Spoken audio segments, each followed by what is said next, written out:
ختم نہیں کیا، بلکہ اپنے مزاج کو شریعت کے مطابق ڈالنے کی جگہ شریعت کو اپنے اعتبار سے ہم نے ڈھال لیا ہے۔ یہی وہ چیز ہے کہ جس کی بنا پہ اللہ رب العزت نے یہود و نصارہ پہ لعنت فرمائی۔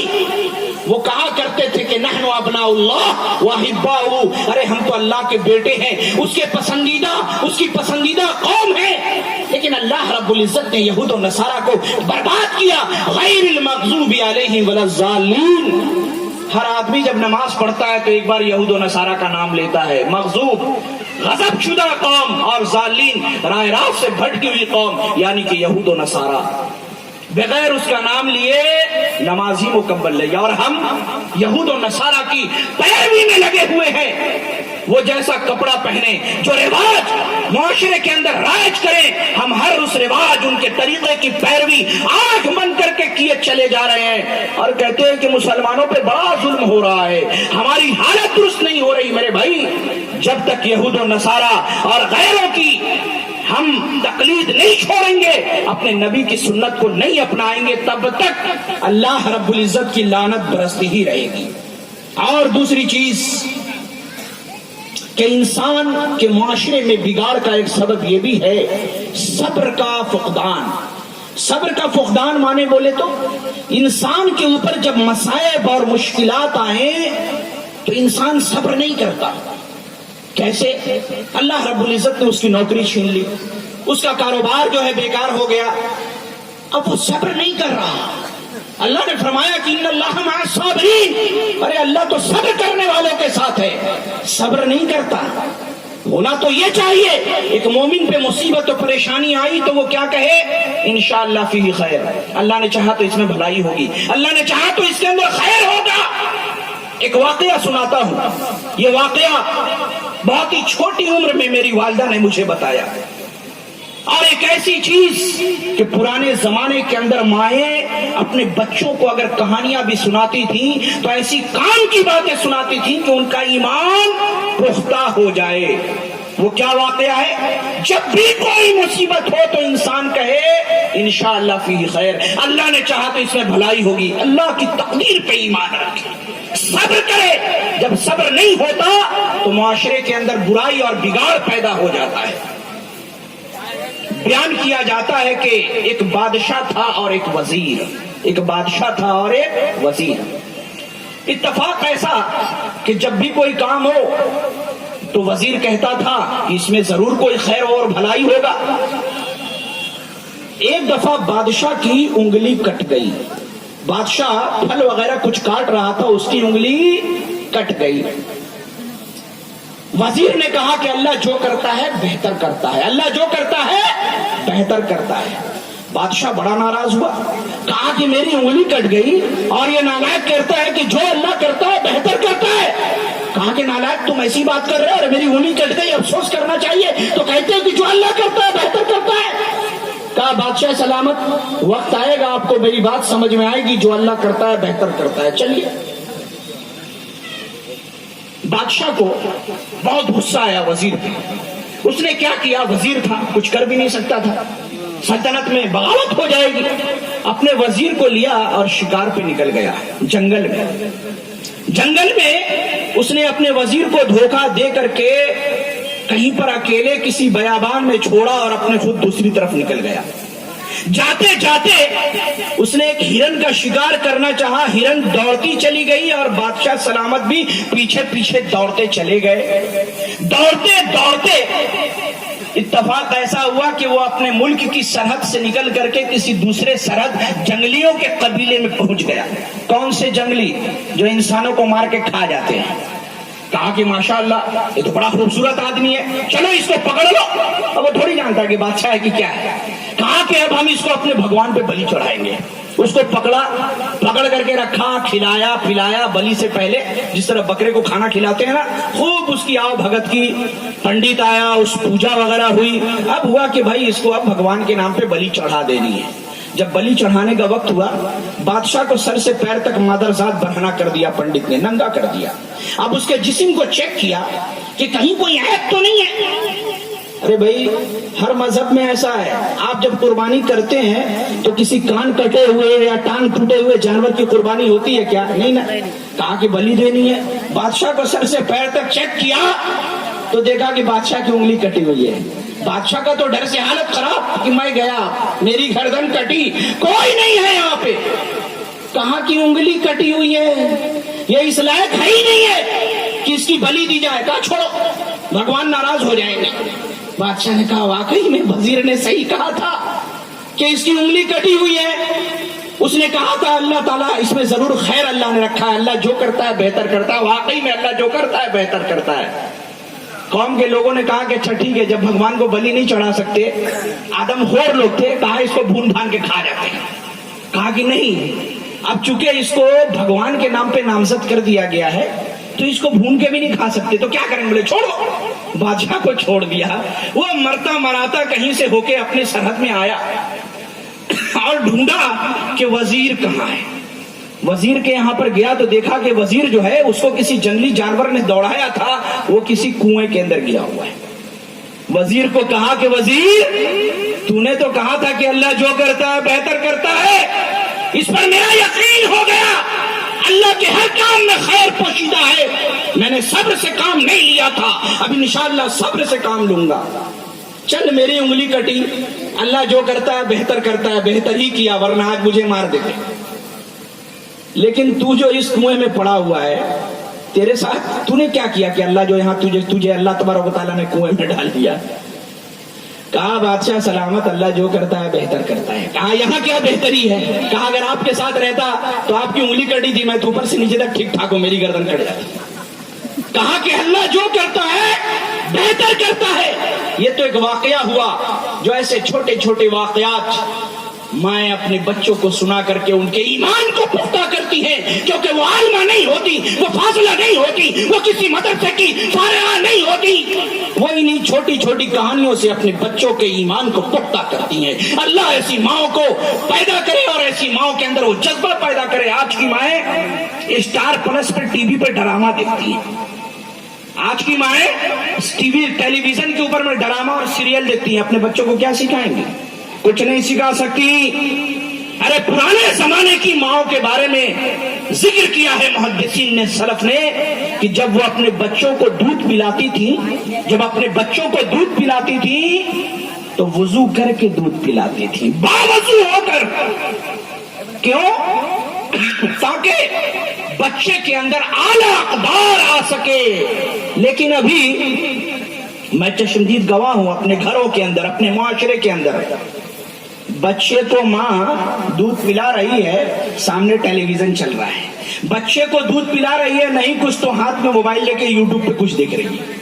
اب وہ گناہ اور وہ جرم وہ اپنی آنکھوں سے دیکھ رہی ہے، اور وہ گناہ اور جرم اس کے خون میں گردش کر کے دودھ بن کر اس کے بچے کے شکم میں جا رہا ہے۔ وہ بچہ نافرمان نہیں ہوگا، ماں کا تو فرما بردار کہاں سے ہوگا؟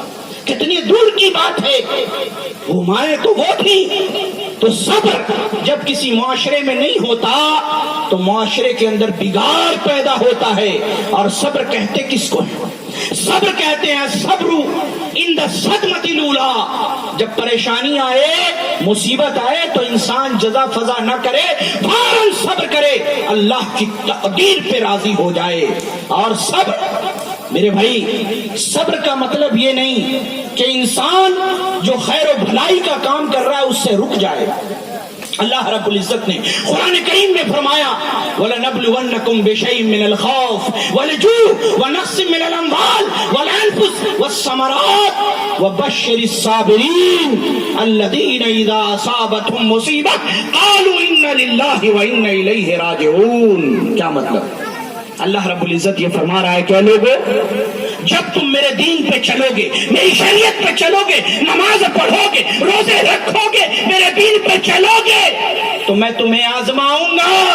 وَلَنَبْلُوَنَّكُمْ بِشَيْءٍ مِّنَ الْخَوْفِ۔ اور یہ بھی جان لے، مصیبتیں تو میرے بھائی سب کو آتی ہیں، اچھوں کو بھی آتی ہیں، بروں کو بھی آتی ہیں۔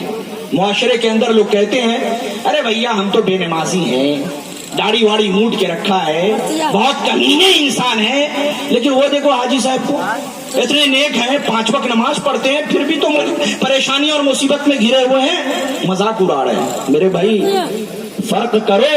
ارے کسی نیک انسان پہ اگر کوئی مصیبت آتی ہے وہ اللہ کا فضل ہوتا ہے, وہ اللہ کی جانب سے آزمائش ہوتی ہے. نیکوں پہ مصیبت آئے تو اللہ کی آزمائش, اور اگر بروں پہ کوئی مصیبت آئے تو اللہ کا عذاب ہوتا ہے. نیک لوگوں کو اللہ آزماتا ہے. اللہ نے فرمایا وَلَنَبْلُوَنَّكُمْ بِشَيْءٍ مِّنَ الْخَوْفِ, ہم ضرور بھی ضرور تمہیں آزمائیں گے خوف کے ذریعے. تم دین پہ چلو گے, اللہ کے رسول کی سنتوں پہ عمل کرو گے, اللہ کے احکام و فرامین پہ چلو گے تو کیا ہوگا؟ وَلَنَبْلُوَنَّكُمْ بِشَيْءٍ مِّنَ الْخَوْفِ, ہم ضرور بھی ضرور تمہیں خوف کے ذریعے آزمائیں گے. تمہارا دشمن تم کو ڈرائے گا, دھمکائے گا, جان کا خوف, مال کا خوف, عزت و آبرو کا خوف, دنگے فساد کا خوف. اور کیا ہوگا؟ دین پہ چلو گے تو وَلَنَبْلُوَنَّكُمْ بِشَيْءٍ مِّنَ الْخَوْفِ وَالْجُوعِ, نمازیں پڑھو گے, روزے رکھو گے, دین پہ چلو گے, اللہ تبارک و تعالیٰ تمہیں فاقے میں ڈال دے گا, قحط سالی میں ڈال دے گا, بھوکے مرو گے. وَلَنَبْلُوَنَّكُمْ بِشَيْءٍ مِّنَ الْخَوْفِ وَالْجُوعِ وَنَقْصٍ مِّنَ الْأَمْوَالِ, دین پہ چلو گے تمہارے مال میں خسارہ ہو جائے گا, کاروبار ٹھپ پڑ جائے گا, کھیتیاں ماند پڑ جائیں گی. وَالْأَنفُسِ, تمہارے چھوٹے چھوٹے بچے اللہ ان کی روح قبض کر لے گا, تمہارے سامنے ان کی روح قبض کر لے گا, اللہ ان کو اٹھا لے گا. وَالثَّمَرَاتِ, اور جو باغات ہیں پھلوں کے, اللہ رب العزت اس کو بھی برباد کر دے گا. لیکن ان تمام مصیبتوں کے باوجود جو لوگ اللہ کے دین پر ٹکے رہیں گے تو اللہ نے فرمایا وَبَشِّرِ الصَّابِرِينَ, ان تمام مصیبتوں کے باوجود اللہ کے دین سے پیچھے نہیں ہٹیں گے تو ایسے ہی صبر کرنے والوں کے لیے جنت کی بشارت ہے. جب انہیں کوئی مصیبت آتی ہے وہ کہتے ہیں اِنَّ لِلَّهِ وَإِنَّ إِلَيْهِ رَاجِعُونَ, میں, میری بیوی, میرے بچے, میرا کاروبار, میرا مال, میری اولاد, سب تو اللہ ہی کی جانب سے ہے. وَإِلَيْهِ رَاجِعُونَ, اور سب کو لوٹ کے ایک دن اللہ کی طرف جانا ہے. یہ صبر ہے. لیکن جب معاشرے میں صبر ختم ہو جائے, تھوڑی سی پریشانی ہوئی, انسان دنگے فساد پہ ابھر آتا. اور کیا کہا کہ جب پریشانی آئی تو کیا کرتے ہیں؟ کہتے ہیں کہ بھائی شراب پیتا ہوں غم بھلانے کو. بہت مشہور ہے. کتنے لوگوں کو دیکھیے کہ جب ان پہ کوئی پریشانی آتی ہے تو کیا کرتے ہیں؟ ٹینشن ختم کرنے کے لیے شراب پیتے ہیں, ٹینشن ختم کرنے کے لیے سگریٹ پیتے ہیں, اور بہت سارے لوگ ٹینشن ختم کرنے کے لیے چرس, گانجا اور افیم اور سگریٹ اور کیا کیا چیزیں پیتے ہیں. کیوں؟ کہتے ہیں کہ بھائی شراب جو ہم پیتے ہیں غم بھلانے کے لیے, نشہ کرتے ہیں, تھوڑی دیر کے لیے دماغ سے وہ ٹینشن ختم ہو جاتا ہے. اللہ اکبر. دل کو سکون پہنچانے کے لیے معاشرے کے اندر نوجوان شراب اور شباب اور نشہ کی چیزوں کا سہارا لیتے ہیں. حالانکہ اللہ نے فرمایا کہ سنو, الا بذکر اللہ تطمئن القلوب, دلوں کو اگر سکون حاصل ہوتا ہے تو وہ اللہ کے ذکر سے ہوتا ہے, نہ کہ شراب پینے سے. تو معاشرے کی ایک بگاڑ کا سبب انسانوں نے صبر کرنا چھوڑ دیا, اور جب کوئی پریشانی آتی ہے تو وہ اللہ کے دین کو چھوڑ کر ادھر ادھر بھٹکتے رہتے ہیں. اور ایک تیسری چیز کہ انسان اپنے معاشرے کے اصلاح کے لیے اسے چاہیے تو یہ کہ وہ علم دین کو حاصل کرے, لیکن علم دین حاصل کرنے کے لیے وہ اپنے بچوں کو مدرسے کی جانب نہیں بھیجتے, بلکہ اسکول اور کالج اور مختلف جگہوں پہ تعلیم کے لیے بھیج دیتے ہیں.